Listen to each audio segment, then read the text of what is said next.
Hello students, जय हिंद। सैनिक ITI YouTube channel में आप लोगों का स्वागत है।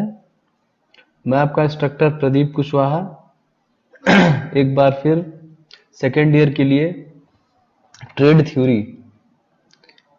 की क्लास लेकर आया हूं, जो सेकेंड ईयर के लिए है। और जैसा कि हम पढ़ते आ रहे हैं अब तक, विषय क्रम में देखते हैं जो हमारा इंडेक्स है। इसमें हम लोग ये सब पढ़ते हुए चले आ रहे हैं। Screw drivers, spanners, nuts. हमने आपको इससे पहले जो क्लास ली थी वो लैपिंग क्या होती है इसके बारे में बताया था। उसके पहले हमने स्लिप गेजेस के बारे में पढ़ा था, और हमने इससे पहले लैपिंग के बारे में पढ़ा था, और लैपिंग अंदर की तरफ बाहर की तरफ कैसे की जाती है उसके बारे में पढ़ा था। आज जो हमारा चैप्टर होगा वो होगा surface texture, surface finish importance and surface texture measuring instruments. इसके बारे में आज हम पढ़ेंगे ये क्या होती है, और सतह की गुणवत्ता की, सरफेस की क्वालिटी क्या चीज होती है। तो सरफेस के बारे में आज जो हमारा चैप्टर होगा उसकी क्लास चलेगी। तो सबसे पहले हम लोग पढ़ेंगे सरफेस फिनिश के बारे में। इसका मतलब क्या होता है सरफेस फिनिश का, उसके बारे में जानेंगे। सरफेस फिनिश क्या होती है, उसकी वेवनेस क्या होती है, उसकी क्वालिटी क्या होती है, आरए वैल्यू का अर्थ बताना ड्राइंग में, और आरए के साथ सरफेस ग्रेड के नंबर की व्याख्या। ये सब चीजों के बारे में आज हम पढ़ेंगे। तो सबसे पहले ये जानना जरूरी कि सरफेस टेक्सचर होता क्या है। सरफेस टेक्सचर होता क्या है, सरफेस टेक्सचर। तो जैसा कि इसमें लिखा गया है कि जब कंपोनेंट या तो मशीनिंग या हाथों की विधि से बनाए जाते हैं, तो कटिंग टूल का जो वो जॉब होता है, वर्कपीस जो जॉब होता है, उसकी सरफेस पर कुछ लाइंस या पैटर्न टाइप का छोड़ देती हैं, जिसे हम क्या कहते हैं, सरफेस टेक्सचर कहते हैं। ये वस्तुतः अनियमितताएं होती हैं। अनियमितताएं मतलब अनइवननेस, मतलब असामान्य, अनियमितता मतलब उतार चढ़ाव जिसे बोलते हैं, जो प्रोडक्शन विधि में समान या असमान स्पेसिंग के कारण होती है, जिससे कार्यखंड पर पैटर्न का आकार होता है। जैसे कि हम कोई चीज लेथ मशीन पर काटते हैं तो धीरे धीरे टूल को फीड देते हैं, बढ़ाते जाते हैं। जैसे यहाँ पर मान लीजिए कोई कार्यखंड को काट रहे हैं, ये टूल है आपका। जब इसको कटिंग करेंगे तो एक टाइम आएगा, फिर इसको थोड़ा और अंदर करेंगे, फिर और अंदर, तभी तो ये कटेगा हिस्सा। तो जो हम स्पेस देके आगे बढ़ते हैं उसी को हम बोलते हैं स्पेसिंग। SPACING, spacing. इसी की बात हो रही है यहाँ पे। तो इस पे एक पैटर्न बन जाता है। जैसे एक टूल है, ये देख रहे हैं आप फिगर नंबर 1 में, एक टूल है, वो कटिंग का काम कर रहा है। और जब कटिंग कर रहा है तो देखिए एक विशेष प्रकार की लाइन छोड़ रहा है। कटिंग करने के बाद जो विशेष प्रकार की लाइनिंग छोड़ रहा है ना, यही टेक्सचर है। इसी को हम बोलते हैं सरफेस टेक्सचर। जो विशिष्ट प्रकार की लाइनें बना रहा है उसी को हम बोलते हैं सरफेस टेक्सचर। जिसको जूम करके देखेंगे तो कुछ ऐसा दिखेगा सरफेस टेक्सचर। तो जब टूल से हम कोई कटाई करते हैं, मेटल को कट करते हैं, तो उसकी सरफेस पे जो निशान बनता है उसी को हम बोलते हैं सरफेस टेक्सचर। उसके बाद रफनेस प्राइमरी टेक्सचर क्या होता है। रफनेस सरफेस टेक्सचर की अनियमितताएं प्रोडक्शन की विधि के स्वाभाविक एक्शन के परिणाम स्वरूप होती है। ट्रेवर्स फीड मार्क्स तथा उसकी असमितताएं सम्मिलित होती हैं। जैसे कि फिगर नंबर 2 में ए में देखिए, जैसे ये देखिए 2A, ये वाला फिगर देखिएगा आप लोग, ये वाला भी। जैसे हम किसी सरफेस पे कोई सर्कुलर मोशन करते हैं कटिंग करने के लिए, जैसे सर्कुलर मोशन, इस तरह तो सर्कुलर मोशन करते हैं तो उस पर जो सरफेस टेक्सचर बनता है वो उसी प्रकार का बन जाता है। ये देखिए सर्कुलर मोशन के इस पे सरफेस टेक्सचर बने हुए हैं। तो जैसा मोशन होगा उसी प्रकार का उस पे सरफेस टेक्सचर बनेगा। उसके बाद अगला होता है वेवनेस। वेवनेस क्या होती है। वेवनेस मतलब उतार चढ़ाव, वेव। समुद्र की लहरें दिखती ना, वेव मतलब क्या होती है, लहर। तो वेव मतलब लहर, लहर कैसी होती है, ऐसी होती है, ऐसी होती है ना वेव, याद रखिएगा। तो उतार चढ़ाव मतलब जब भी हम कोई सरफेस को कट करते हैं तो नॉर्मल आंखों से देखेंगे तो नहीं दिखाई देगा, लेकिन जब उसको हम सूक्ष्मदर्शी से या उसको हम जूम करके देखते हैं तब हमें पता चलता है कि इसमें तो भाई उतार ऐसे ऐसे बना हुआ है, उतार चढ़ाव है। इसी को हम लोग बोलते हैं वेवनेस। मतलब उतार चढ़ाव, जैसा कि आपके इस चित्र नंबर 2 में सी में दिया गया है, ये देखिए वेवनेस। इसको जब जूम करके देखते हैं, अब ये देखिए कितना है, 0.005। ये आप आंखों से नहीं देख सकते, ये बहुत ही महीन है, बहुत ही आपको ऐसा फ्लैट ही दिखेगा, लेकिन बहुत ज्यादा जूम करने के बाद ये आपको वेव दिखाई देगा। तो हर सरफेस में इस प्रकार की वेव्स बनती हैं, उसको जितना जूम करते जाएंगे वो उतना बड़ा दिखता जाएगा, जैसा यहाँ पर दिखाया गया वेवनेस। इसी को हम बोलते हैं वेव, जो लहरों की तरह बनी होती है कटिंग।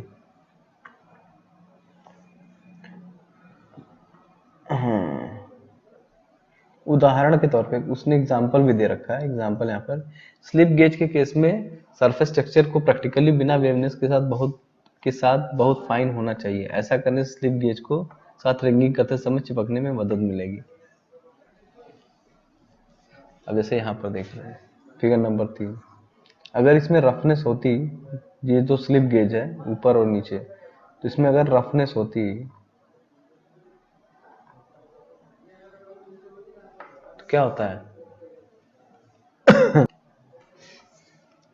तो अगर रफनेस होती तो क्या ये दोनों आपस में रिंगिंग करते, जब हम लोग रिंगिंग, मैंने आप लोग को बताया था कि रिंगिंग में क्या होता है, दो स्लिप गेज को आपस में रगड़ के चिपकाया जाता है।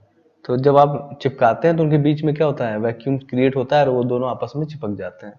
तो इसी वजह से वैक्यूम कब क्रिएट होगा, जब ये सारी वेवनेस उसके अंदर नहीं रहेगी, वेवनेस समाप्त रहेगी। दो चिकनी सरफेस को आपस में जब चिपकाएंगे रगड़ के तो वो आपस में चिपक जाएंगी। तो स्लिप गेज इसी सिद्धांत पे काम करता है। अब जैसे चित्र नंबर 4 में देखिए, इंजन के सिलेंडर बोर पिस्टन के मूवमेंट के लिए लुब्रिकेशन की मदद के लिए कुछ डिग्री की रफनेस आवश्यकता पड़ती है। जैसे कि रफनेस जरूरी नहीं कि हर जगह एकदम रफनेस नहीं चाहिए, रफनेस जरूरी भी होती है। जैसे कि जो इंजन होता है गाड़ी का जो इंजन होता है उसमें पिस्टन होता है।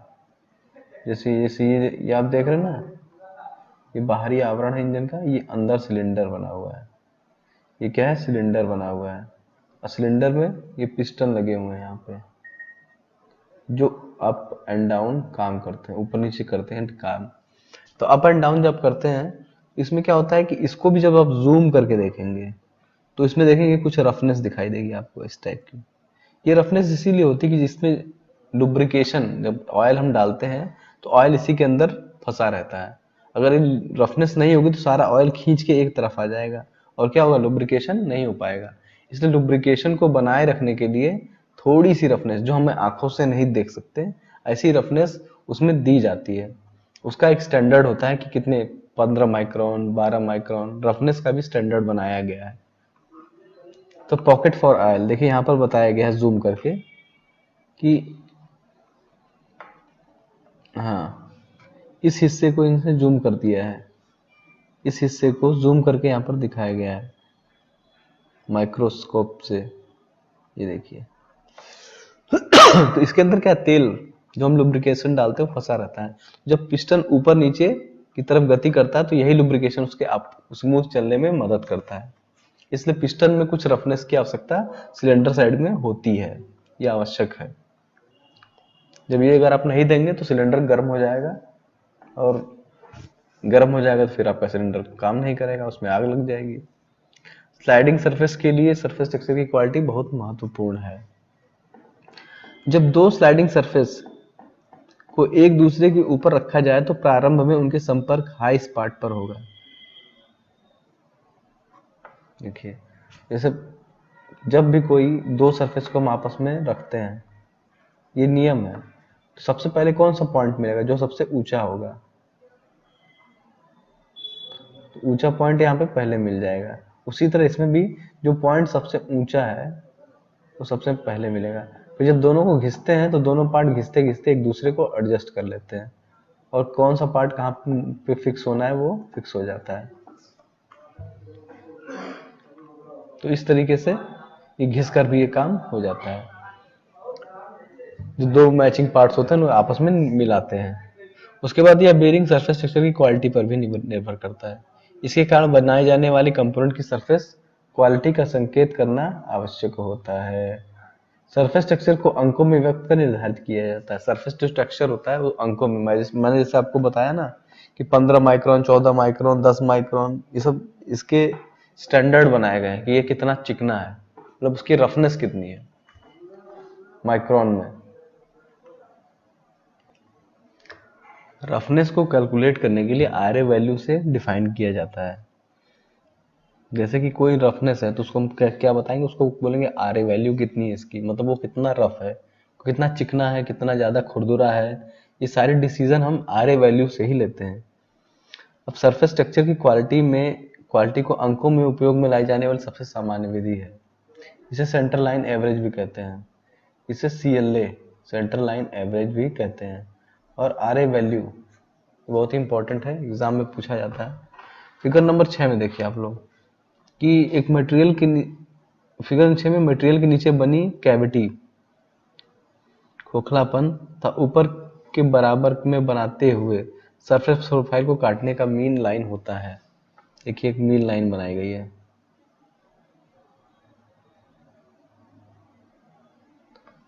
ठीक है, इसके बाद एवरेज लाइन के साथ प्रोफाइल का कर्व बनाया जाता है। जैसे यहाँ पर है, फिर एक एवरेज लाइन बनाई गई, इससे प्रोफाइल का कर्व बनाया जाएगा। आरए के साथ जो ऊपर वाली लाइन बनाई गई है एवरेज लाइन है, जो मतलब ये एवरेज लाइन मतलब क्या है, इसका जो उतार चढ़ाव है ऊपर नीचे में, अगर एक एवरेज लाइन खींचेंगे तो ये यहाँ से गुजरेगी, यहाँ से लेके यहाँ तक का जो एवरेज है, इसके बीच का जो एवरेज है ये उसी की एवरेज लाइन है ऊपरी हिस्से की। इसके बाद मूल प्रोफाइल के निचले आधे भाग को फोल्ड मोड़ करके प्राप्त कर्व के लिए नई मील फाइल की गणना की जाती है। जैसे कि इसके बाद मूल प्रोफाइल के आधे भाग को फोल्ड करके, जो मूल प्रोफाइल है यहाँ, उसके आधे भाग को जब हम लोग मोड़ देंगे, पूरा मोड़ देंगे, तो जो उसमें जो प्रोफाइल दिखाई देगी उस टाइम पे वही हमारी क्या होगी, आरए वैल्यू होगी। आरए वैल्यू का मान माइक्रोमीटर में 0.0000001 या मीटर में व्यक्त किया जाता है। इसे N1 से N12 तक की रेंज में तदनुसार सरफेस ग्रेड नंबर से भी संकेत किया जाता है। N1 से N12 तक जो इसका सरफेस ग्रेड है उसमें इसको व्यक्त किया जाता है आरए वैल्यू को। जब आरए के केवल एक मान को स्पेसिफाई किया जाता है तो वह सरफेस की अधिकतम परमिसिबल वैल्यू को दर्शाता है। ठीक है, आरए का मान जब स्पेसिफाई किया जाए तो वह सरफेस की अधिकतम परमिसिबल, सबसे मैक्सिमम वैल्यू को दिखाता है। जो परमिसिबल वैल्यू है सबसे ज्यादा है, वो सबसे ज्यादा वैल्यू को आरए वैल्यू दिखाता है। तो यहाँ पे आरए वैल्यू का मतलब आप लोग समझ गए होंगे कि जैसे कोई भी वस्तु हम बनाते हैं तो उसकी जो सरफेस होती है, सरफेस पे जो रफनेस होती है ना, ये रफनेस, तो उस रफनेस, वो कितनी रफनेस है उसका एक एवरेज लाइन बना लिया जाता है, एवरेज। तो आर ए मतलब स्टैंड्स फॉर क्या है, आर ए का मतलब क्या है, आर ए लिखा जाता है ना, तो आर का मतलब जो होता है वो होता है रफनेस। ठीक है, ए का मतलब होता है एवरेज। तो रफनेस का जो एवरेज होता है उसी को बोलते हैं R A value. R A value इसी को बोलते हैं। तो जैसे अब कोई ऊपर, यहाँ पर मैं आपको एक लाइन बना देता हूँ और ऊपर पॉजिटिव नीचे नेगेटिव। अब कोई सरफेस ऐसी बनी हुई है तो उसका जो एक एवरेज लाइन होगी, जो उसका मान निकलेगा, वही जो मान होगा उसी को हम बोलेंगे आर ए वैल्यू। तो आर ए वैल्यू क्या है, जो मीन लाइन है, जो वेवनेस की, जो वेवनेस हुई है ना, यहाँ पर जो वेवनेस जा रही है, ये वेवनेस जो जा रही है ना, वेवनेस, इसकी जो मीन लाइन है उसी को हम बोलेंगे R A value. R A, R बड़ा होगा और ए छोटा होगा, आर ए वैल्यू। तो एग्जाम में अक्सर ये पूछा जाता है कि आर ए वैल्यू क्या होता है। तो क्या होती है, ये रफनेस की मीन लाइन मतलब एवरेज लाइन होती है। रफनेस की एवरेज लाइन को हम लोग आर ए वैल्यू बोलते हैं।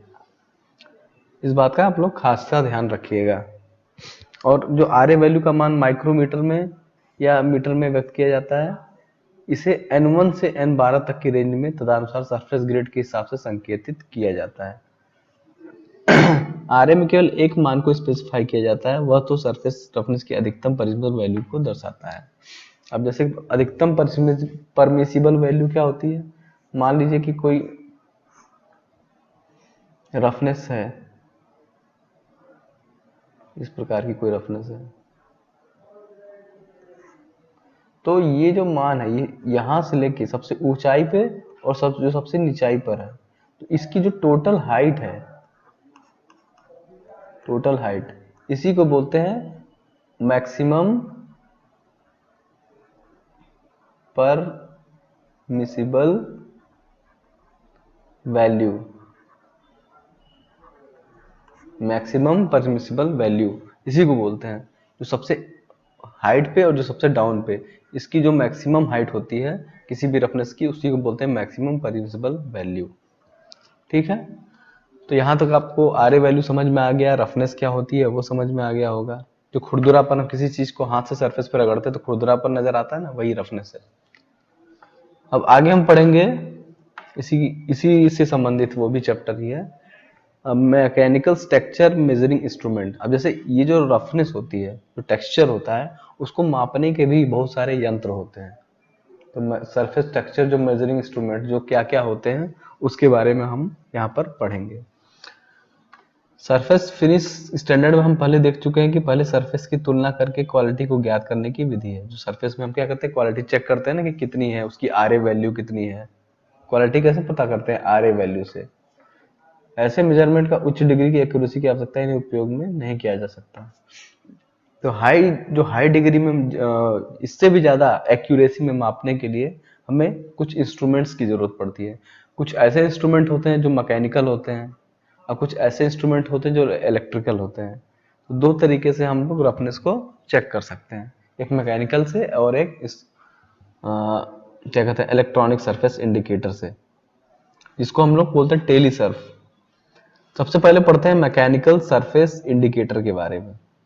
तो इसके पहले इस फिगर नंबर 1 में देखिएगा आप लोग, इसके कौन कौन से पार्ट हैं। पहला पार्ट क्या है इसका, मेजरिंग स्टाइलस, यहाँ पर नीचे बना हुआ है, अभी आपको दिखाई नहीं दे रहा है, नुकीला थोड़ा सा होता है। उसके बाद दूसरा स्किड्स, ये दो स्किड्स इधर होते हैं जो फ्लैट होते हैं और लेग की तरह कार्य करते हैं। इंडिकेटर स्केल तीसरा नंबर ये है। और चौथा क्या है, एडजस्टमेंट स्क्रू, जो स्टाइलस होता है उसको अप एंड डाउन करने के लिए यहाँ पर स्क्रू बना होता है, जो आप घुमाते हैं तो ये नीचे अप एंड डाउन करता है। जो स्टाइलस होता है वो डायमंड का बना होता है तथा उसकी कांटेक्ट पॉइंट पर कुछ हल्का सा त्रिज्या, स्टाइलस देखिए ऐसा होता है, कोई नुकीली सतह टाइप की होती है ऐसी, और जो इसका जो है इसका कनेक्टिंग पॉइंट पर कुछ हल्का त्रिज्या होता है, मतलब ये कुछ त्रिज्या ऐसी होती है, इसी को बोलते हैं स्टाइलस। स्टाइलस बोलते हैं यहाँ पर, स्टाइलस कहते हैं जब स्टाइलस टेस्ट सरफेस के क्रॉस धीरे धीरे चलता है। ये क्या करता है, किसी सरफेस पे जब इसको धीरे धीरे चलाते हैं इधर की तरफ चाहे या इधर की तरफ, तो सरफेस के प्रोफाइल पर निर्भर करते हुए स्टाइलस ऊपर नीचे होता है। तो ये क्या करता है, इसमें ये इसकी आकार के अनुसार ये ऊपर नीचे होता है और इसी की इस गति को सेंस करके ऐसे ऐसे सरफेस स्ट्रक्चर की जो लकीर है वो बनती जाती है। इसकी मूवमेंट सरफेस के इस इंडिकेटर पे दिखती रहती है। जैसे यहाँ पर है ये जो स्टाइलस है, जब हम किसी सरफेस पे इसको हल्के हल्के चलाते हैं तो जो उतार चढ़ाव होता है वो सुई के माध्यम से यहाँ प्लस माइनस में यहाँ पर शो करने लगता है, जो इंडिकेटर होता है उसके माध्यम से दिखाई देने लगता है। जैसे फिगर नंबर 2 में देखिए, अब जैसे यहाँ पर देखिए इसी का ये स्ट्रक्चर यहाँ पर दिखाई दे रहा है। ये कुछ ऐसा होता है स्टाइलस। अब ये इधर की तरफ मूव कर रहा है। जब ये ऐसे चल रहा है तो ये इसकी नुकीली सिरा क्या होगा, ऐसे ऐसे कुछ सरफेस स्ट्रक्चर बनाएगा। तो ये स्ट्रक्चर ऐसा बनाता जाएगा, तो जहाँ पर उतार चढ़ाव होगा वहाँ पर आप जो सुई है डाउन होगा तो नीचे की तरफ जाएगी, और ऊपर की तरफ होगा तो प्लस की तरफ जाएगी। तो यहाँ पर हम रीडिंग नोट करते हुए जाते हुए किसी भी सरफेस के टेक्सचर को चेक कर सकते हैं कि उसमें कितना उतार चढ़ाव है। ये बहुत ही बारीकी से चेक किया जाता है, इसीलिए इसमें हम डायल गेज का इस्तेमाल करते हैं। इसको बोलते हैं मैकेनिकल सरफेस इंडिकेटर। इसको बोलते हैं मैकेनिकल सरफेस इंडिकेटर, ये याद रखिएगा, मैकेनिकल सरफेस इंडिकेटर। इसको निकालने की दूसरी विधि एक और भी होती है। दूसरी विधि होती है टेलीसर्फ, electronic surface indicator. Electronic surface indicator यह सरफेस को मापने वाला इलेक्ट्रॉनिक सरफेस उपकरण है, जो उपकरण को फैक्ट्री या प्रयोगशाला में कार्य करने के लिए उपयोग में लाया जाता है। 3 नंबर फिगर में देखिए, इसमें भी सेम यही कंडीशन होती है कि जो इसमें मैकेनिकल टेक्सचर आपको नोट करने पड़ते हैं, यही ऑटोमेटिक से नोट कर लेता है। मान लीजिए यहाँ पर देखिए एक स्टाइलस है, यहाँ पर ये किसी सरफेस पे मूव कर रहा है आगे पीछे की तरफ, और उसमें एक मोटर लगी हुई है, एक मोटर रेस बी। यहाँ पर ये देखिए, जो सरफेस का मूवमेंट इलेक्ट्रॉनिक सिग्नल में परिवर्तित करती है। जैसे कि जब ये सरफेस चलता है तो ये जो भी इसमें उतार चढ़ाव आते हैं तो उसको क्या करता है, इलेक्ट्रॉनिक सिग्नल भेजता है। और इलेक्ट्रॉनिक सिग्नल क्या करता है, इसको यहाँ पर प्रिंट कर देता है रिकॉर्डर पे। जैसा जैसा सिग्नल बनता जाएगा वैसा वैसा उस कागज पे प्रिंट होता जाएगा। तो उस कागज को देख के उसमें मैक्सिमम RA वैल्यू जो भी लिखी होगी आपको बता देगा कैलकुलेट करके। आपको स्वयं कैलकुलेट करने की कोई आवश्यकता नहीं है, ये सारा काम मशीन खुद करके आपको बता देगी कि इस सरफेस की रफनेस कितनी है। तो जो मेन स्टाइलस होता है उसका सबसे इम्पोर्टेंट रोल होता है। स्टाइलस अगर आपका डैमेज है या खराब है तो आपकी जो वैल्यू है वो गलत आ सकती है, इसलिए स्टाइलस को हमेशा सही रखना चाहिए।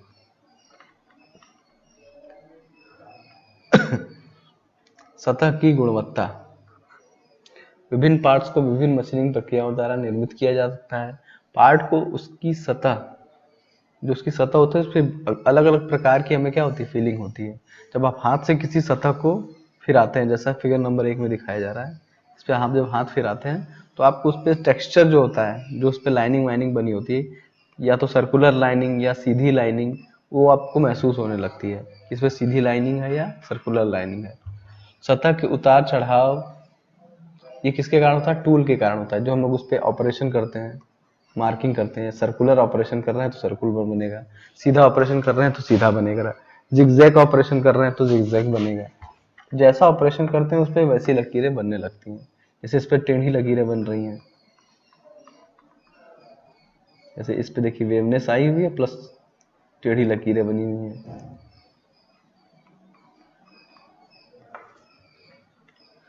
तो जैसा सरफेस होगा, टूल मार्किंग जैसी करेंगे, मिलिंग करेंगे तो ऐसा होगा। जब भी किसी टूल पे मिलिंग ऑपरेशन किया जाता है तो उस पर ऐसा टेक्सचर बनता है। जब स्लॉटिंग का काम करते हैं तो ऐसा ऐसा बनता है। तो जैसा टेक्सचर, जैसे ऑपरेशन होगा उसी प्रकार का उस पर टेक्सचर बनता है। तो अलग अलग ये टेक्सचर दिखाए गए हैं, किस प्रकार के काम से किस प्रकार का टेक्सचर बनता है। जैसे यहाँ पर देखिए, यहाँ पे स्टाइलस है, स्टाइलस को जब इसके ऊपर गुजारा जाएगा तो जो उसके ऊपर वेवनेस है ये यहाँ पर नोट होती जाएगी। ये रफनेस इंडिकेटर आपको बताता जाएगा कि इसकी रफनेस कितनी है, और मैक्सिमम पॉइंट, मिनिमम पॉइंट, सारे पॉइंट आपको बताता जाएगा। अब एक क्या होता है, सतह सरफेस फिनिश स्टैंडर्ड बनाया जाता है। जैसा मैंने आपको बताया था कि सरफेस है उसको मापने के लिए एक स्टैंडर्ड भी बनाए जाते हैं कि ये इसकी रफनेस कितनी है ये जानने के लिए। तो यह क्या कहते हैं, निर्धारित करने के लिए एक बॉक्स है जो 20 ब्लॉकों के होते हैं। एक विशिष्ट मशीनिंग ऑपरेशन तथा विशिष्ट सतह फिनिशिंग प्राप्त किया जाता है। इसमें देखिए 25 माइक्रोन, 16 माइक्रोन, 25 माइक्रोन, और इसमें RA वैल्यू देखिए दी हुई 6.3 माइक्रोन, 4 माइक्रोन, 6.3 माइक्रोन। जैसा सरफेस होता है उस सरफेस के अकॉर्डिंग इसमें वैल्यू दी होती है कि अगर ऐसा सरफेस है तो इसकी वैल्यू कितनी माइक्रोन होगी। ये देखिए किस प्रकार का सरफेस है और उसकी वैल्यू कितनी है, किस प्रकार आर ए वैल्यू इसकी दी हुई है। अगर आर ए वैल्यू दी है तो इसकी जो रफनेस है वो 16 माइक्रोन होगी। अगर आर ए वैल्यू 4 है तो उसकी 16 होगी, 1 है तो ये होगी। तो ये जो ब्लॉक होते हैं यही बता इसमें निर्दिष्ट किए जाते हैं। अब इस सारणी में देखिए ये एक रफनेस की सारणी दी गई है कि अगर हम कोई कटिंग करते हैं तो उसकी स्टैंडर्ड जो खुरदरापन है, जो रफनेस है, कितनी होनी चाहिए। लव से काटना, जैसे हम किसी फ्लेम से कोई कटिंग करते हैं या चिपिंग करते हैं तो 6.3 से लेके 100 6.3 से लेके 100 तक उसमें खुरदरापन होना चाहिए। हॉट रोलिंग, कोई हॉट रोलिंग ये सारे ऑपरेशन है। हॉट रोलिंग कर रहे हैं तो उसमें 2.5 से 50 तक, प्लेनिंग कर रहे हैं 1.6 से 50 तक, सेंट्स कास्टिंग कर रहे हैं तो 5 से 50 तक।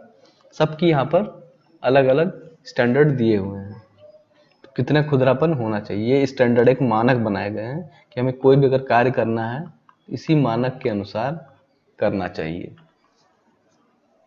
तो ये रफनेस है। रफनेस में मेन आपको आर ए वैल्यू के बारे में समझना था, जो मैंने आपको समझा दिया है। बाकी मैकेनिकल सरफेस इंडिकेटर इसे बोलते हैं, इसको मैंने आपको पढ़ा दिया। ये आपका tele surf electronic surface indicator होता है। तो यहाँ पर आपको लगभग मैंने सरफेस के बारे में सारी जानकारी दे दी है, और सर्कुलर सरफेस से कैसे टेक्सचर बनते हैं, लीनियर अगर कोई लीनियर ऑपरेशन हो रहा है, सीधा सीधा ऑपरेशन, तो किस प्रकार के टेक्सचर बन रहे हैं।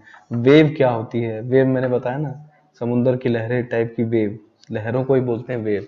इस प्रकार की अगर कोई आकृति बनती है उसी को बोलते हैं वेव।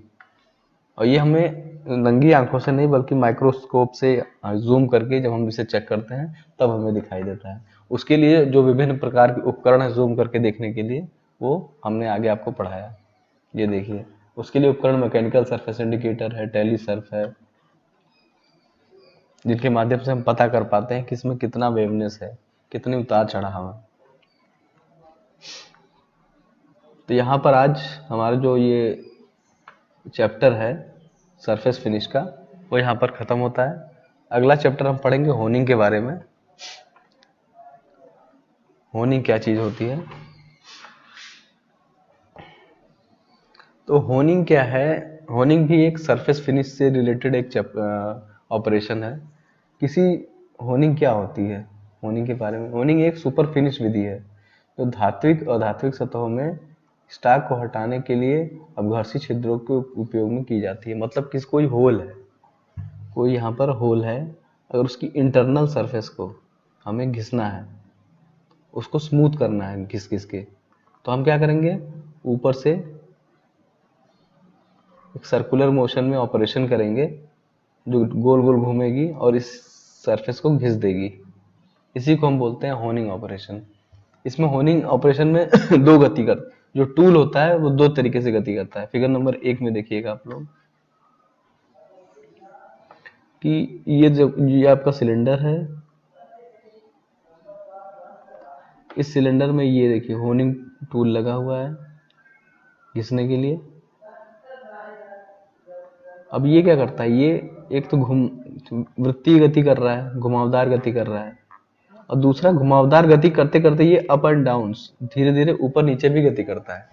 मतलब अपने धुरी पर ये वृत्तीय गति भी करता है और फिर उसके बाद ऊपर और नीचे दोनों तरफ गति करता है। इससे क्या करता है, एक जिगजैग मोशन बनता है। जिगजैग मोशन मतलब अगर कोई ऊपर नीचे भी गति कर रहा हो, ऊपर नीचे भी गति कर रहा हो, ऊपर और नीचे, और वृत्तीय गति भी कर रहा हो, तो उस कंडीशन में इस प्रकार की आकृति सरफेस टेक्सचर बनेगा। जो इसकी सतह है, जो सतह है, जो ये सतह है, इस पे इस प्रकार की कुछ आकृति बननी शुरू हो जाएगी, इस प्रकार की आकृति, जैसा कि आपको देख रहे हैं।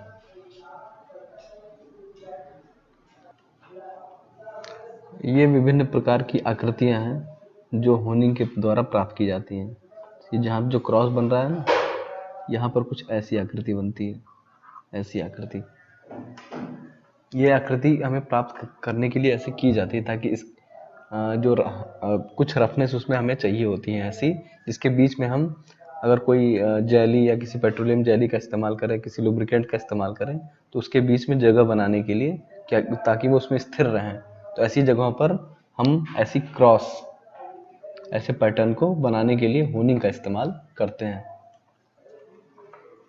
ये अल्लाह किसी भी धातु में की जा सकती है। जो होनिंग प्रक्रिया है ये लौह, फेरस मेटल या नॉन फेरस मेटल दोनों में की जा सकती है। अब होनिंग की कौन कौन सी विधियां होती हैं होनिंग करने की? एक तो मैनुअल स्ट्रोकिंग, पावर स्ट्रोकिंग जिसे बोलते हैं। अधिक मात्रा तथा जाप टॉलरेंस अत्यधिक निकट हो तो मैनुअल स्ट्रोकिंग को प्राथमिकता दी जाती है। संक्रिया में लचीलापन होने के कारण ऑपरेटर इसे प्राथमिकता देता है। यह कार्य को पकड़ने के लिए खर्चीले फिक्सरों के उपयोग को कम करता है। जाब में शीघ्रता से एक प्रहार से दूसरे प्रकार में बदला जा सकता है। शुद्ध होनिंग तथा सुधार के लिए जाब को सिरे से उल्टा कर किया जा सकता है और अलग अलग कार्य की वास्तविक आवश्यकता अनुसार स्ट्रोक की लंबाई में बदला जा सकता है। इसका कहने का अर्थ यही है कि जो होनिंग है, जब हमें बहुत ही बारीकी से, बहुत ही एक्यूरेसी में कार्य चाहिए होता है, तो हमें वहाँ पर मैनुअल स्ट्रोकिंग की ज़रूरत पड़ती है। पहले हम नॉर्मल होनिंग कर लेते हैं, उसके बाद लास्ट में मैनुअल स्ट्रोकिंग करते हैं, जहाँ पर हमें अत्यधिक फिनिशिंग की आवश्यकता होती है। जैसे यहाँ पर आपको दिखा दें मैनुअल स्ट्रोकिंग क्या होती है। इसमें क्या होता है कि मैनुअल, जो मशीन के बाद अपने मैनुअली इसको किया जाता है।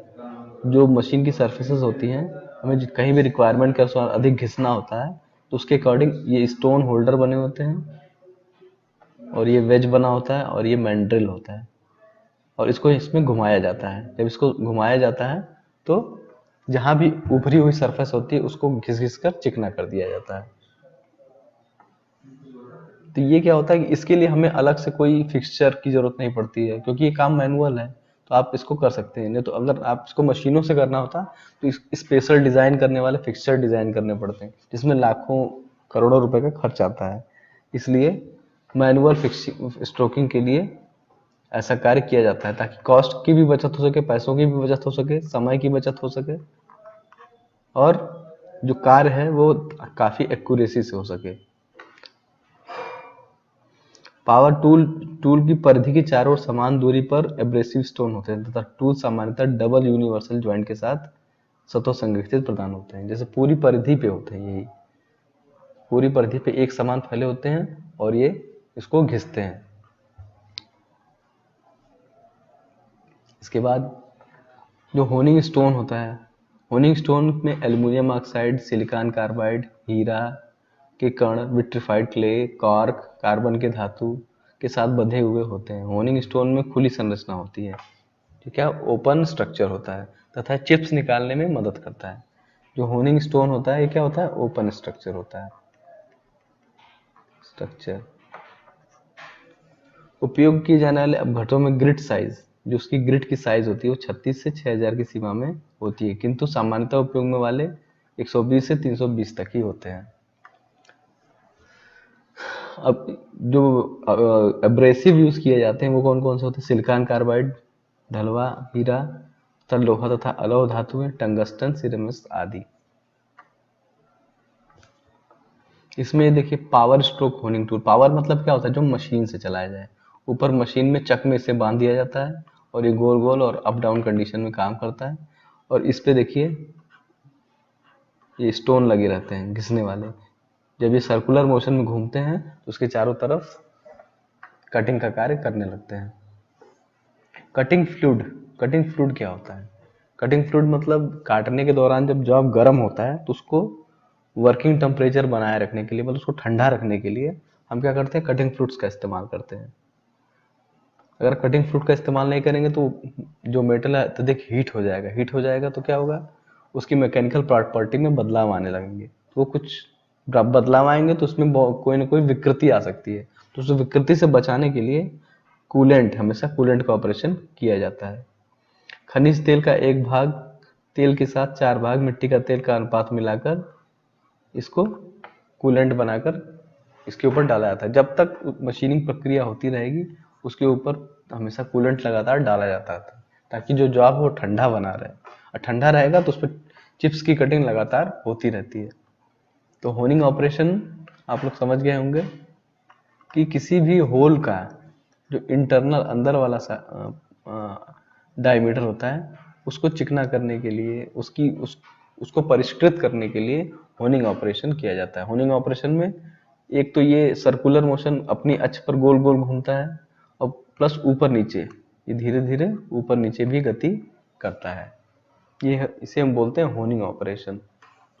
होनिंग को हम इस वीडियो के माध्यम से आपको डिस्क्राइब कर सकते हैं। जैसे ये वर्क पीस है, ये वाला हिस्सा,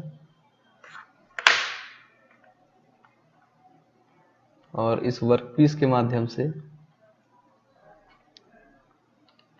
ये वर्क पीस है और वर्क पीस पर होनिंग ऑपरेशन है। ये सर्कुलर मोशन भी कर रहा है और ऊपर नीचे अप डाउन मोशन भी कर रहा है। और ये देखिए यहाँ पर एक कूलेंट है, ये लगातार इस भाग को ठंडा रखता है। कूलेंट ये पानी और तेल का मिक्सचर होता है और इस प्रकार से होनिंग ऑपरेशन किया जाता है। आई होप आप लोग को होनिंग समझ में आ गई होगी अच्छे से कि होनिंग ऑपरेशन क्या होती है।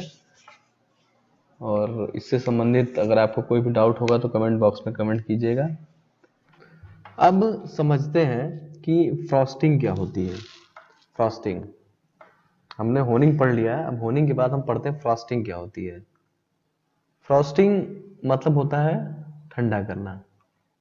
फ्रॉस्टिंग मतलब होता है ठंडा करना, इसमें जैसा लिखा हुआ है। मतलब फ्रॉस्टिंग और आइसिंग मतलब एक क्या होता है कि बर्फ पूरी तरह जम जाना, एक होता है बर्फ क्या है पूरी तरीके से जम जाती है तो एकदम चिकनी ठंडी हो जाती है, उसको बोलते हैं आइसिंग।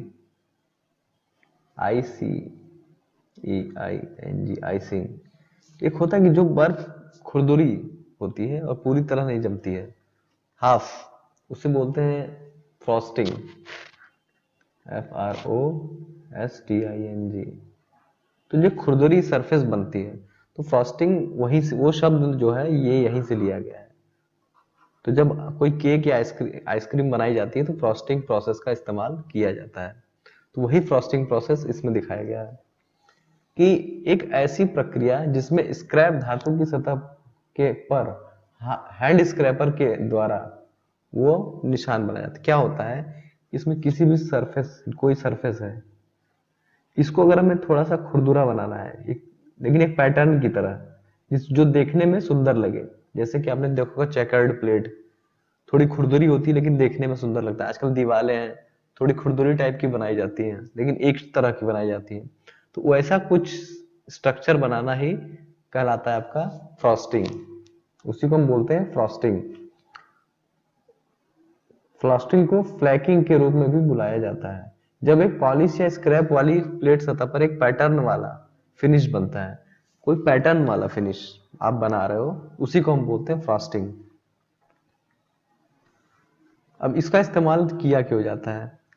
फ्रॉस्टिंग स्क्रैप या पॉलिश सतहों पर तेल प्राधिकरण बढ़ाने के तरीके के रूप में उपयोग किया जाता है। जैसे कि कोई दो सरफेसेस हैं, दोनों चिकनी हैं, एक के ऊपर एक इन दोनों को घिसावट करना है तो इनके बीच में थोड़ी सी ऐसी हल्की सी खुरदुरी सतह बनाई जाती है चिकनी, और इसके ऊपर केमिकल लुब्रिकेंट लगा दिया जाता है। तो जो लुब्रिकेंट होता है वो उनके बीच में जो खुरदुरी सरफेस होती है बीच में फंस जाते हैं। तो जब ये इसके ऊपर रगड़ा जाता है तो वो लुब्रिकेंट काम करता है। अगर एकदम चिकनी सरफेस होगी तो क्या होगा, वो लुब्रिकेंट को काट के बाहर निकाल देगी। तो वो थोड़ी सी जो खुरदुरी सतह होती है वो लुब्रिकेंट को अपने बीच में रखने के लिए, बीच बीच में लुब्रिकेंट को फंसा कर रखने के लिए ही बनाई जाती है। तो जो फ्रॉस्टिंग है इसका उपयोग इसी तरीके से किया जाता है।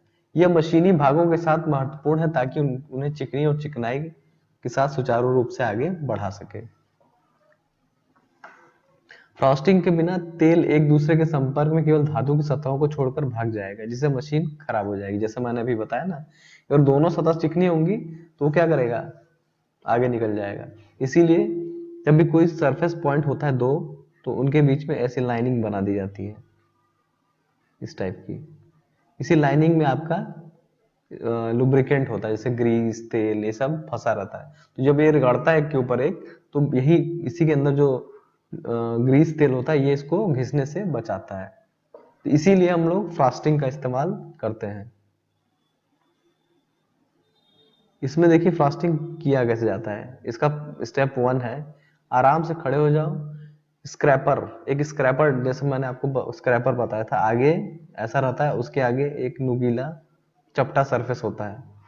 यहाँ पर देखिए, तो फिगर नंबर 1 में देखिए इस तरह की से आपको इस तरीके से खड़े हो जाना, दोनों हाथों की पोजीशन लेकर इस तरीके से, और ये जो वर्क पीस है इसके ऊपर आपको घिसाई करनी है, लाइनें बनानी है। फिगर नंबर 2 में देखिए, use the hand to apply enough pressure, हाथ पे थोड़ा प्रेशर बनाते हुए और अपने शरीर से सहारा देते हुए, अपने शोल्डर से सहारा देते हुए स्क्रैपर को चलाया जाता है, जैसे बाहर की तरफ ऐसे, बाहर की तरफ ऐसे बार बार धक्का लगाया जाता है। ये देखिए स्क्रैपर से किस तरीके से formally hit the scraper and upward motion, ऊपर की मोशन की तरफ हिट किया जाता है। हिट करने से क्या होता है, उस पर लाइनिंग बनना शुरू हो जाती है। यही प्रक्रिया को हमें बार बार दोहराना होता है। वर्कपीस के किनारे लगभग 45 डिग्री कोण पर वर्कपीस में सीधी ठंड वाली रेखाओं के लिए एक श्रृंखला उत्पादन के लिए दोहराएं। जैसे कि कोई लाइन अगर आप बना रहे हैं, ये जो वर्कपीस है इस पर आप ऐसी ऐसी लाइनें बना रहे हैं, तो इसी को बार बार बनाते जाइए। तो इसी काम के लिए जो आपका होता है, ये स्क्रैपर का इस्तेमाल किया जाता है। देखिए figure number 4, series of parallel frosting line 45 degree, 45 degree पे एक पैरेलल लाइन बनाई गई है। फिर उसके बाद उसी क्रम में देखिए फिर दूसरी लाइन बनाई गई है। फिर जब इसके ऊपर आप ग्रीस की लैपिंग करेंगे तो इसके बीच में जो लाइन है उसमें ग्रीस जाकर अटक जाएगा, और जब भी आप कोई मशीनिंग प्रोसेस करेंगे तो दोनों पार्ट को घिसने नहीं देगा। तो इस तरीके से क्या होता है, इसी प्रोसेस को हम लोग बोलते हैं फ्रॉस्टिंग। फ्रॉस्टिंग प्रोसेस इसको बोला जाता है। तो आई होप आज का वीडियो आप लोग को अच्छे से समझ में आ गया होगा। अगर वीडियो अच्छा लगता है तो उसको लाइक कर लीजिएगा, सब्सक्राइब कर लीजिएगा, और कोई भी डाउट हो तो कमेंट बॉक्स में कमेंट कीजिएगा। तो आज का वीडियो यहीं पर समाप्त करते हैं, तब तक के लिए जय हिंद।